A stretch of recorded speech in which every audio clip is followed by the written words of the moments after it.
نہ ہی تم میں سے کوئی کسی دوسرے کی غیبت کرے۔ اب غیبت کیا ہے؟ کسی شخص کی غیر موجودگی میں اس کی کوئی برائی بیان کرنا، یہ غیبت ہے۔ یہ ہے اس کی ٹیکنیکل ڈیفینیشن۔ لیکن یہاں بھی جان لیجئے ہر غیبت غلط نہیں ہے۔ بس اوقات ایسا ہوتا ہے کہ آپ کا کوئی بھائی ہے، وہ کہیں رشتہ کرنا چاہ رہا ہے اور وہاں کے بارے میں آپ کے پاس کوئی معلومات ہے ایسی جو اس بیچارے کے علم میں نہیں ہے، اور آپ اسے بتاتے ہیں کہ بھائی وہاں یہ معاملہ ہے، ذرا سوچ لو، تو اس میں در حقیقت غیبت نہیں ہے، بلکہ یہ اپنے اس بھائی کو کسی برائی سے بچانے کی کوشش، اس میں اس کے ساتھ نصح اور خیر خواہی کا جذبہ ہے، نہ کہ ان کو بدنام کرنے کا جذبہ۔ اگر کوئی سبب ہے ہی نہیں اور آپ بیان کر رہے ہیں تو یہ غیبت ہے۔ لیکن اگر معاملہ اس طرح کا ہے تو ظاہر بات ہے، اسی طریقے سے کوئی کسی قوم کے رہنما ہیں اور بڑے بڑی شخصیتیں ہیں، اب ان کے بارے میں یہ ہے کہ پبلک میں اگر آپ کو ان پر تنقید کرنی پڑے تو اس کے اندر بھی دیکھا جائے گا کہ وہاں اس کا ہونا ضروری نہیں ہے، وہ تنقید جو ہے آپ ملک اور قوم کی مصلحت میں کر رہے ہیں۔ تو گویا کہ اس طریقے سے غیبت کی ہر شکل جو ہے وہ حرام نہیں ہے۔ البتہ ایک خیال لوگوں کو بڑا غلط ہے، وہ میں ایک حدیث کے حوالے سے اس کا ازالہ کر دینا چاہتا ہوں۔ یہ حضور سے سوال کیا گیا کہ پوچھا گیا کہ غیبت کیا ہے۔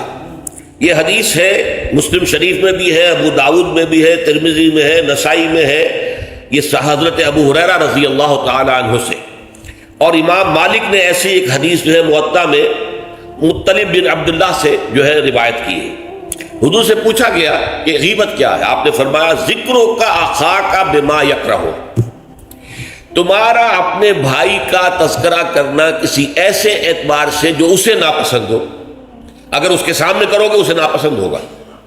اس کے علم میں آئے گا کہ میرے بارے میں یہ بات کہی گئی ہے تو اسے ناپسند ہوگی، ایسی بات کا اس کی غیر موجودگی میں بیان کرنا۔ اب قیلا کہا گیا، سوال کیا گیا، افرأیت کہ حضور آپ ذرا غور کیجئے، ان کان فی اخی ما اقول، اگر میرے بھائی میں وہ شے واقعتاً موجود ہے جو میں کہہ رہا ہوں تو کیا اس صورت میں بھی غیبت ہوگی؟ قال، فرمایا حضور نے، غور سے سنیے، ان کان فیہ ما تقول فقد اغتبت ہو، اگر تو اس میں وہ برائی ہے جو تم کہہ رہے تو تم نے غیبت کی، وَإِن لَمْ يَكُنْ فِيهِ، اور اگر نہیں ہے اس میں وہ شے اور تم پھر بھی کہہ رہے ہو ما تقول فقد بہتہ، تو تم نے اس پر بہتان لگایا ہے، یہ تو دوہرا جرم ہو گیا، اس میں کوئی خرابی نہیں ہے، برائی نہیں ہے اور آپ بیان کر رہے ہیں تو یہ تو بہتان ہے۔ البتہ کسی میں کوئی برائی ہے، خرابی ہے، نقص ہے تو یہ در حقیقت جو ہے آپ کا اس کی غیر موجودگی میں بیان کرنا، یہ غیبت ہے۔ تو اس اعتبار سے غیبت کی جو برائی ہے اس کو اچھی طرح سمجھ لیجئے، اور یہ ہمارے معاشرے کے اندر بہت پھیلی ہوئی ہے یہ شے، بلکہ یہ کہا جاتا ہے، صحیح کہا جاتا ہے کہ وہ کئی کورسز کا ڈنر ہونے کے بعد جو ہے پھر جب گفتگویں ہوتی ہیں تو معلوم ہوتا ہے کہ سب سے زیادہ لذیذ ڈش جو ہے وہ ایک دوسرے کی غیبت ہے۔ اور ہوتا کیا ہے، شادی کا کہیں پر مجمع لگا ہوا ہے اور جو ہے وہ ابھی بارات نہیں آئی ہے یا کوئی اور مسئلہ ہے، بیٹھے ہوئے ہیں، تو جب 3 آدمی بیٹھے ہوں گے تو کسی اور کی غیبت کریں گے، اور جب ان میں سے ایک اٹھ کے چلا جائے گا تو اب یہ دونوں اس کی غیبت کریں گے۔ یہ ہمارے معاشرے کا عام رخ ہے، یہ ہمارا جو ہے یہ گویا کہ سب سے زیادہ ڈیلیشس ڈش جو ہے وہ غیبت ہے۔ تو اس کے لیے شدت کے ساتھ روکا گیا، اور اس کے لیے جو پھر تمثیل دی گئی ہے، اَيُحِبُّ أَحَدُكُم أَن يَأْكُلَ لَحْمَ أَخِيهِ مَيْتًا فَكَرِهْتُمُوهُ، کیا تم میں سے کوئی شخص اسے پسند کرے گا کہ وہ اپنے مردہ بھائی کا گوشت کھائے؟ تو اس پر تو تمہیں گھن آ گئی، تمہیں بہت برا لگا، کوئی شخص گوارا کرے گا کہ اپنے مردہ بھائی کا گوشت کھائے؟ لیکن سوچئے کہ ایسی تمثیل کیوں دی گئی؟ یہ اللہ کا کلام ہے، بغیر کسی ربط کے تمثیل اور تشبیہ جو ہوتی ہے کسی ربط کی بنیاد پر ہوتی ہے نا، ورنہ تشبیہ اور تمثیل کا فائدہ کیا ہوا؟ ربط کیا ہے؟ جیسے ایک مردہ اپنے دفاع پر کے قابل نہیں ہے، آپ ادھر سے بوٹی کاٹ لیجئے، ادھر سے بوٹی کاٹ لیجئے، پڑا مردہ ہے، آپ پوری اختیار کے ساتھ جہاں سے چاہیں اس کی بوٹی اڑا لیں۔ اگر وہ زندہ ہو تو وہ ہاتھ لگانے دے گا آپ کو جسم کے اپنے کسی حصے کو، بعین ہی یہ معاملہ ہے، آپ کا بھائی موجود نہیں ہے اور آپ اس کی عزت پر حملہ کر رہے ہیں، مانوی شخصیت پر حملہ ہے۔ اس جسم کی نسبت مانوی شخصیت زیادہ قیمتی ہے، زیادہ اہم ہے، آپ اس کی مانوی شخصیت پر، اس کی عزت پر حملہ کر رہے ہیں، اور وہ قادر نہیں ہے دفاع کرنے پر۔ اگر وہ ہوتا بات کرتے، اور یہ چیز پسندیدہ ہے، اگر آپ پبلک کے اندر اس کے منہ پر کہیے بات تو معلوم ہوگا بلکہ اس میں جو پسندیدہ ترین بات ہے وہ یہ ہے کہ کسی بھائی کا کوئی عیب ہے، علیحدگی میں جا کر بتاؤ بھائی تمہارے اندر مجھے یہ نقص نظر آ رہا ہے، برا نہ ماننا، میں نے تمہاری اصلاح کے لیے کہا ہے، مجھے تم سے کوئی قد نہیں ہے، دشمنی نہیں ہے۔ یہ نہایت پسندیدہ بات ہے۔ اس کو کہا گیا المسلم و مرۃ المسلم، ایک مسلمان دوسرے مسلمان کے لیے آئینے کے مانند ہے۔ جیسے آپ آئینہ دیکھتے دیکھتے رہے یہاں کوئی داغ لگا ہوا دھبا لگا ہوا، آپ اسے دھو دیتے ہیں، ہٹا دیتے ہیں۔ اسی طریقے سے ایک مسلمان کو اپنے مسلمان بھائی کے لیے آئینے کے مانند ہونا چاہیے کہ وہ اسے اس کی خرابیوں پر، اس کی برائیوں پر مطلع کر دے، لیکن یہ اطلاع جو ہے یہ ہوگی خلوص کی بنیاد پر، خیر خواہی کی بنیاد پر، اسے ذلیل کرنے کے لیے نہیں، اسے بدنام کرنے کے لیے نہیں، بلکہ یہ کہ اس کے سامنے علیحدگی میں، تنہائی میں بات کی جا رہی۔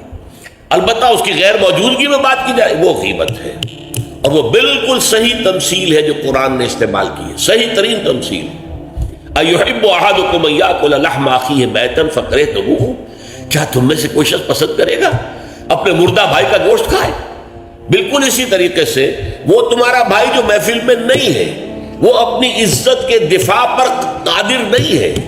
اگر وہ ہوتا تو کہتا بھائی آپ غلط کہہ رہے ہیں، آپ کو مغالطہ ہوا ہے، بات یوں نہیں تھی یوں تھی، کوئی ایکسپلین کرتا، کو اپنا دفاع کرتا، کو اپنی شخصیت کا، اپنی عزت کا تحفظ کرتا،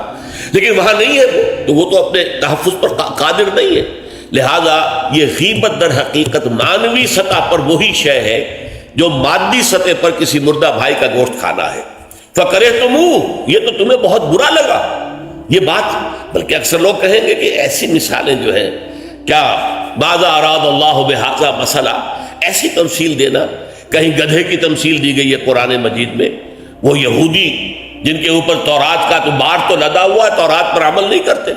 تو ان کی مثال کیا ہے؟ کمثل الحمار یحمل اسفارا، وہ تو ایسے ہے جیسے کہ گدھا ہے، اس کی پیٹھ کے اوپر